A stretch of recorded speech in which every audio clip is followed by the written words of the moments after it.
Republic Kannada ನಿರಂತರವಾಗಿ ಮೂಢ ಹಗರಣದ ವಿಚಾರವಾಗಿ ಸಾಕಷ್ಟು ಸುದ್ದಿಗಳನ್ನು ಮಾಡ್ತಾ ಇದೆ, ಅದು ದಾಖಲೆಗಳ ಸಮೇತ. ಇವತ್ತು ಈ ವಿಚಾರ ಹೈಕಮಾಂಡ್ ಅಂಗಳಕ್ಕೆ ತಲುಪಿದೆ. ಹೈಕಮಾಂಡ್ ಅಂಗಳಕ್ಕೆ ಮೂಡ್ ಆಫ್ ಆಗಿರುವಂಥ ಮುಖ್ಯಮಂತ್ರಿಗಳು ತೆರಳಿದ್ದಾರೆ. ಇದು ನಮ್ಮಲ್ಲಿ ಮಾತ್ರ. ಆಪ್ತರ ಬಳಗದೊಂದಿಗೆ ದೆಹಲಿಗೆ ಪ್ರಯಾಣವನ್ನು ಬೆಳೆಸಿದ್ದಾರೆ. ದಾಖಲೆಗಳ ಸಮೇತ ಎಳೆಯಾಗಿ ಅಕ್ರಮದ ಬಗ್ಗೆ ಮಾಹಿತಿಯನ್ನ ಕೊಡಲಿದ್ದಾರೆ.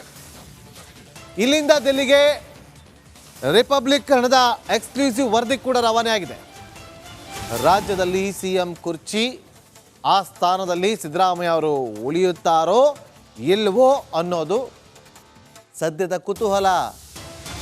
ತಾನು ತಪ್ಪು ಮಾಡಿಲ್ಲ, ಯಾವುದೇ ರೀತಿಯಾದಂಥ ಅಧಿಕಾರವನ್ನು ದುರುಪಯೋಗ ಪಡಿಸಿಕೊಂಡಿಲ್ಲ, ಭ್ರಷ್ಟಾಚಾರವನ್ನು ನಡೆಸಿಲ್ಲ ಅಂತ ಹೇಳ್ತಾ ಇದ್ದಂಥ ಸಿದ್ದರಾಮಯ್ಯ ಅವರಿಗೆ ರಿಪಬ್ಲಿಕ್ ಕನ್ನಡ ಒಂದಷ್ಟು ದಾಖಲೆಗಳನ್ನು ತೋರಿಸಿ, ಆ ದಾಖಲೆಗಳನ್ನು ರಾಜ್ಯದ ಜನರ ಮುಂದೆ ಇಟ್ಟು ಪ್ರಶ್ನೆಯನ್ನು ಮಾಡಿದ್ವಿ. ಆಯಿತು, ಇದಕ್ಕೆ ಉತ್ತರವನ್ನು ಕೊಡಿ ಅಂತೇಳಿ. ಆದರೆ ಈಗ ಯಾವುದೇ ರೀತಿಯಾದಂತಹ ಉತ್ತರ ಸಿಗದೆ ನೇರವಾಗಿ ಹೈಕಮಾಂಡ್ನ ಭೇಟಿ ಮಾಡೋದಕ್ಕೆ ಹೊರಟಿದ್ದಾರೆ. ಆ ಮೂಲಕ ಅವರ ಕುರ್ಚಿ ಉಳಿಯುತ್ತೋ ಇಲ್ವೋ ಅನ್ನೋದು ಮಾತ್ರ ಬಹಳ ಕುತೂಹಲ ಕೇಳಿಸ್ತಾ ಇರುವಂಥದ್ದು. ಸೊ ಇದಕ್ಕೆ ಸಂಬಂಧಪಟ್ಟಂತೆ ಒಂದು ಡೀಟೇಲ್ ರಿಪೋರ್ಟ್ ಇದೆ, ಕ್ವಿಕ್ ಆಗಿ ನೋಡ್ಕೊಂಬನ್ನಿ.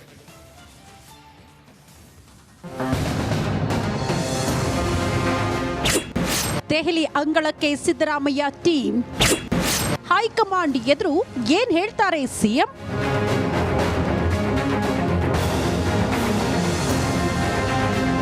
ಮೂಡ ಕೇಸ್ನಲ್ಲಿ ಸಿಎಂ ಸಿದ್ದರಾಮಯ್ಯಗೆ ಸಂಕಷ್ಟದ ಮೇಲೆ ಸಂಕಷ್ಟ ಎದುರಾಗ್ತಾ ಇದೆ. ಕಾಂಗ್ರೆಸ್ನಲ್ಲೇ ಇರೋ ಒಂದು ಟೀಮ್ ಬೇರೆಯದ್ದೇ ಗೇಮ್ ಪ್ಲಾನ್ ಮಾಡ್ತಿದೆ. ಇದೆಲ್ಲದಕ್ಕೂ ಬ್ರೇಕ್ ಹಾಕಲು ಸ್ವತಃ ಸಿದ್ದರಾಮಯ್ಯ ಈ ಬಾರಿ ಅಖಾಡಕ್ಕಿಳಿದಿದ್ದಾರೆ. ಬೆಂಗಳೂರಿನಿಂದ ದೆಹಲಿ ಅಂಗಳ ತಲುಪಿದ್ದಾರೆ.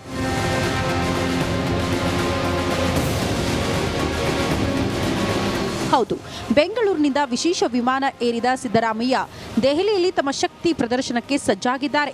ಸಿಎಂಗೆ ಆಪ್ತ ಸಚಿವ ಜಮೀರ್ ಅಹಮದ್ ಖಾನ್, ಸಚಿವ ಡಾಕ್ಟರ್ ಜಿ ಪರಮೇಶ್ವರ್, ಸಚಿವ ಕೆಜೆ ಜಾರ್ಜ್, ಎಚ್ಸಿ ಮಹದೇವಪ್ಪ ಸಾಥ್ ಕೊಟ್ಟಿದ್ದಾರೆ. ಇದೇ ಟೀಮ್ ಜೊತೆ ಡಿಸಿಎಂ ಡಿಕೆ ಶಿವಕುಮಾರ್ ಸಹ ಫ್ಲೈಟ್ ಏರಿದ್ದಾರೆ. ಇನ್ನು ರಾಜ್ಯದಲ್ಲಿ ಈಗಾಗಲೇ ಶಾಸಕಾಂಗ ಪಕ್ಷದ ಸಭೆ ನಡೆಸಿರೋ ಸಿಎಂ ಸಿದ್ದರಾಮಯ್ಯ ಎಲ್ಲಾ ಶಾಸಕರನ್ನ ವಿಶ್ವಾಸಕ್ಕೆ ತೆಗೆದುಕೊಂಡಂತೆ ಕಾಣಿಸ್ತಾ ಇದೆ. ಇಲ್ಲಿಂದ ಮುಂದೆ ಮಾಡೋದೇನು? ಹೈಕಮಾಂಡ್ ಎದುರು ಏನೆಲ್ಲ ಅಂಶಗಳನ್ನ ತೆರೆದಿಡಬೇಕು, ಕಾನೂನು ಹೋರಾಟದ ಹಾದಿ ಹೇಗಿರಬೇಕು ಅನ್ನೋದ್ರ ಬಗ್ಗೆ ನಾಯಕರು ಚರ್ಚೆ ನಡೆಸುವ ಸಾಧ್ಯತೆ ಇದೆ.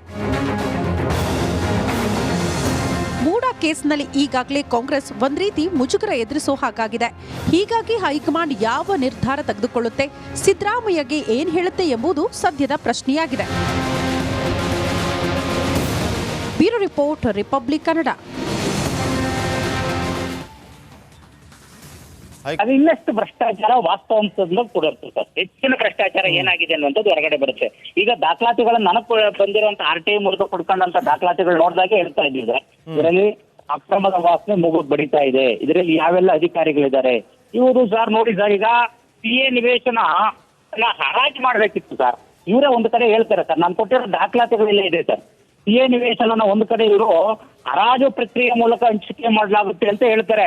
ಮತ್ತೊಂದು ಕಡೆ ಇದೇ ಪ್ರಕ್ರಿಯೆಯನ್ನ ರದ್ದುಪಡಿಸಿ ಸಾಮಾನ್ಯ ದರಕ್ಕೆ ಹಂಚಿಕೆ ಮಾಡ್ತಾರೆ. ಈ ರೀತಿ ಆದಾಗ ಹರಾಜು ಪ್ರಕ್ರಿಯೆ ಆಗಿದೆ. ಹಲವಾರು ಕೈಗಾರಿಕೋದ್ಯಮಿಗಳು ಮುಂದೆ ಬರೋರು, ಸ್ಪರ್ಧೆ ಏರ್ಪಟ್ಟಿದ್ರೆ ದರ ಸಮರ ಏರ್ಪಡಿರೋದು. ದರ ಸಮರ ಏರ್ಪಟ್ಟಿದ್ರೆ ಎಷ್ಟು ಕೋಟಿ ನಷ್ಟ ಆಗಿರ್ಬೋದು ಇದರಿಂದ? ಎಷ್ಟು ಕೋಟಿ ನಷ್ಟ ಆಗಿದೆ ಅನ್ನೋದು ನಿಮ್ಮ ಆರೋಪ? ಹೌದು, ಎಷ್ಟು ಕೋಟಿ ನಷ್ಟ ಆಗಿದೆ ಸರ್ಕಾರದ ಬೊಕ್ಕಸಕ್ಕೆ ಅನ್ನೋದು ನಿಮ್ಮ ಮೇಲ್ನೋಟಕ್ಕೆ ಸರ್ ಸುಮಾರು ಒಂದು 200-250 ಕೋಟಿ ರೂಪಾಯಿ ನಷ್ಟ ಉಂಟಾಗಿದೆ ಅಂತ ಮೇಲ್ನೋಟಕ್ಕೆ ಒಂದು ಅಂದಾಜಿಸಬಹುದು ಸರ್. ಇದು ತನಿಖೆಯಿಂದಲೇ ಅಷ್ಟೇ ಹೆಚ್ಚಿನ ಮಾಹಿತಿ ಹೊರಬರ್ಲಿಕ್ಕೆ ಸಾಧ್ಯ ಆಗುತ್ತೆ sir. Okay, thank you Dinesh Karale ಅವರೇ, ರಿಪಬ್ಲಿಕ್ ಕನ್ನಡದ ಜೊತೆಲಿ ಮಾತನಾಡೋದಕ್ಕಾಗಿ. ನೋಡಿ, ಈಗ ಈ ವಿಚಾರ MB ಪಾಟೀಲ್ ಅವರಿಗೆ ಯಾವ ರೀತಿಯಾಗಿ ಸಂಕಷ್ಟ ಎದುರಾಗುತ್ತೆ, ರಾಜ್ಯಪಾಲರು ಪ್ರಾಸಿಕ್ಯೂಷನ್ಗೆ ಅನುಮತಿಯನ್ನ ಕೊಡ್ತಾರಾ, ಕಾದು ನೋಡಬೇಕಾಗಿದೆ. ನಮಸ್ಕಾರ, ನೀವು ನೋಡ್ತಾ ಇದ್ದೀರಾ ರಿಪಬ್ಲಿಕ್ ಕನ್ನಡದ ವಿಶೇಷ ಬುಲೆಟಿನ್ ಪಕ್ಕಾ ಪಾಲಿಟಿಕ್ಸ್. ನಾನು ನಾಗೇಂದ್ರ ಬಾಬು. ಇವತ್ತು ಪಕ್ಕಾ ಪಾಲಿಟಿಕ್ಸ್ನಲ್ಲಿ ಒಂದಷ್ಟು ಸುದ್ದಿಗಳಿದೆ, ಪ್ರಮುಖವಾದಂಥ ಸುದ್ದಿಗಳಿದೆ. ಅದಕ್ಕಿಂತ ದೊಡ್ಡ ಸುದ್ದಿ ಈಗ ನಿಮ್ಮ ಮುಂದೆ.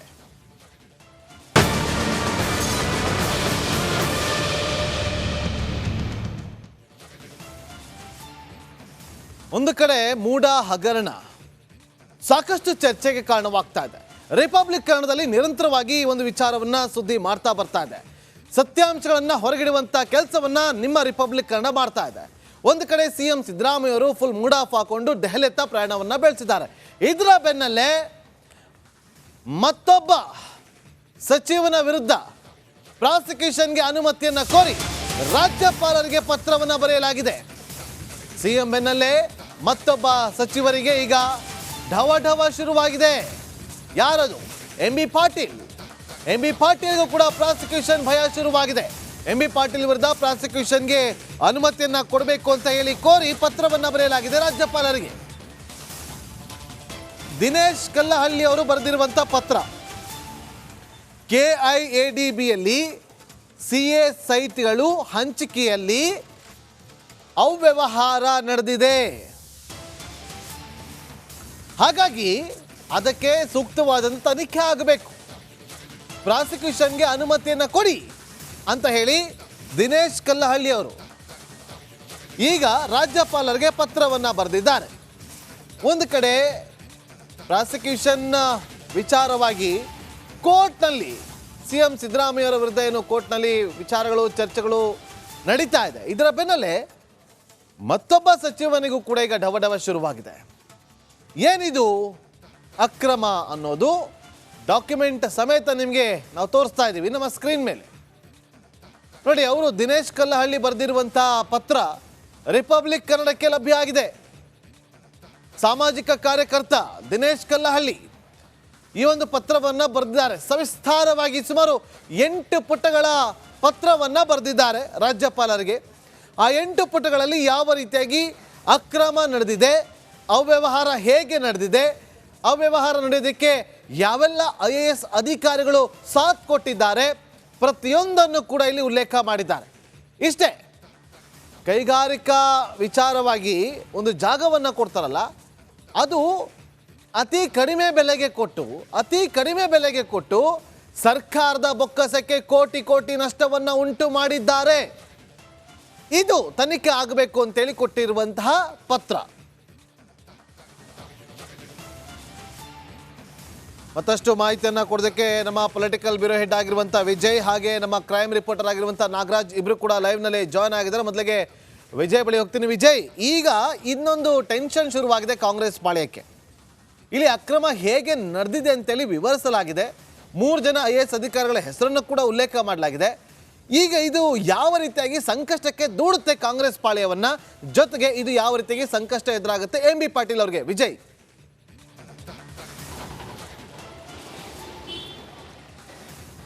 ನಾಗೇಂದ್ರ ಬಾಬು, ಸಚಿವ MB ಪಾಟೀಲ್ ವಿರುದ್ಧ ಈಗ ಏನು ಆರೋಪ ಮಾಡಿ ಒಂದಷ್ಟು ದಾಖಲೆಗಳ ಸಮೇತ ರಾಜಭವನಕ್ಕೆ ದೂರನ್ನು ಕೊಟ್ಟಿರುವಂಥದ್ದು, ಕ್ರಿಮಿನಲ್ ಕೇಸ್ ದಾಖಲು ಮಾಡಬೇಕು ಅಂತ.